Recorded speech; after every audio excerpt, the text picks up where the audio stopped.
Imagine you're about to bring a new life into the world. You're in active labor, the contractions are getting closer, and you need a doctor now. If you live right here, in San Francisco, California, a state-of-the-art delivery room is exactly 4 minutes down the street. Your survival rate is among the highest in the developed world. But if you live just a few states over, in rural Alabama, your local hospital doesn't deliver babies anymore. In fact, the nearest emergency room with an obstetrician is a grueling 70-mile drive down unlit back roads. That drive is now a roll of the dice with your life. This is no longer a localized tragedy. Right now, a silent, systemic collapse is sweeping across the United States. According to the latest data, over 35% of all U.S. counties are now officially classified as maternity care deserts. No OB/GYNs, no birthing centers, no hospital obstetric care, nothing. How did the wealthiest country on Earth allow its birthing wards to completely vanish? Today, we're mapping the true health divide of where it is no longer safe to have a baby. Welcome to the Health Divide, where we look at the raw data to show you exactly how where you live dictates how you live. To understand how a maternity desert actually works, we have to look at the official guidelines.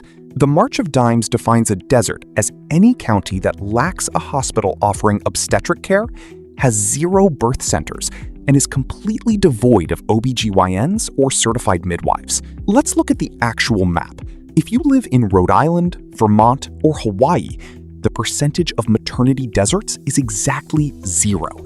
Access is a given. But watch what happens when we pan over to the Midwest and the South. In Mississippi, nearly 20% of women live in a county with absolutely 0 maternal care. In West Texas, a staggering 76 out of 107 rural counties have completely lost their birthing services. Across the country, more than 2.3 million women are trapped inside these red zones. If you think this is just a rural problem that doesn't affect you, you are dead wrong. If you read the mainstream news, they'll tell you hospitals are closing maternity wards because birth rates are declining. But that is a convenient lie.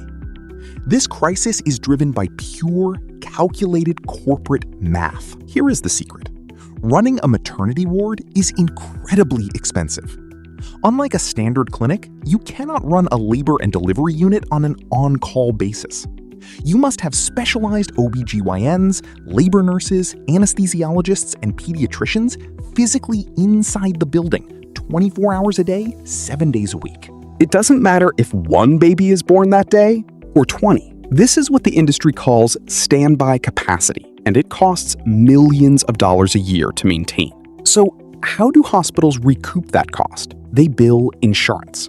In the United States, Medicaid pays for over 40% of all births. But here is the catch. Medicaid only reimburses hospitals a tiny fraction of what private commercial insurance pays for the exact same delivery. In lower income or rural counties, nearly every single birth is covered by Medicaid or is completely uninsured.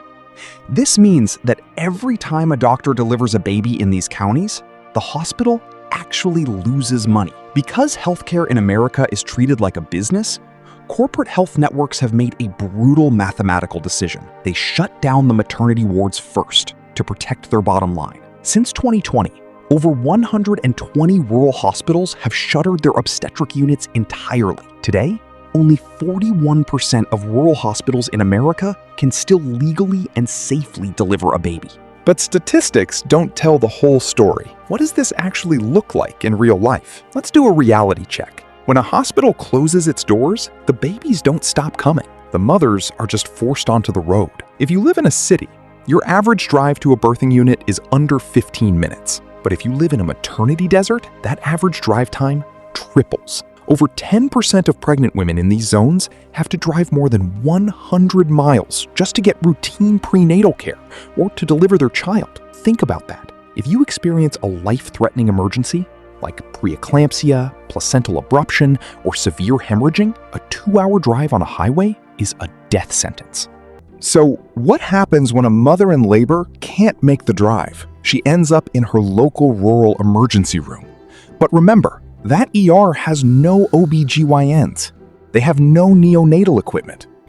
They are designed to treat broken bones and heart attacks, not breech births or premature infants. We are forcing emergency room doctors who haven't delivered a baby since medical school to perform emergency C-sections under terrifying conditions.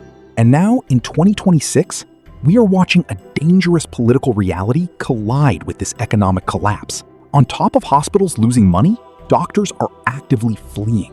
Since the dramatic shifts in reproductive healthcare laws, states with the strictest abortion bans have seen a massive exodus of OB/GYNs. In Idaho alone, the state lost 35% of its practicing obstetricians. New medical residents are refusing to apply to programs in these states because they are terrified that treating a pregnancy complication could land them in prison. We have created a perfect, tragic loop. The places with the highest poverty, the worst maternal health outcomes, and the highest need for doctors are now the exact places where it is legally dangerous and financially impossible for doctors to practice. This is the ultimate health divide. Giving birth has become one of the most dangerous things you can do. How do we fix this before the map turns entirely red? First, we must expand Medicaid postpartum coverage to a full 12 months. Second, we have to change how rural hospitals are funded, paying standby capacity fees simply to keep their maternity units staffed and ready. Third, we must legally protect and integrate certified nurse midwives and local birthing centers. Until we make these changes, the divide will only grow, and mothers and babies will continue to pay the ultimate price for the zip code they were born in. Where does your county stand on this map? Let me know in the comments below. If you want to help us expose the real data behind America's health gaps, hit the subscribe button, like this video, and share it. I'm Atlas, and I'll see you on the next map.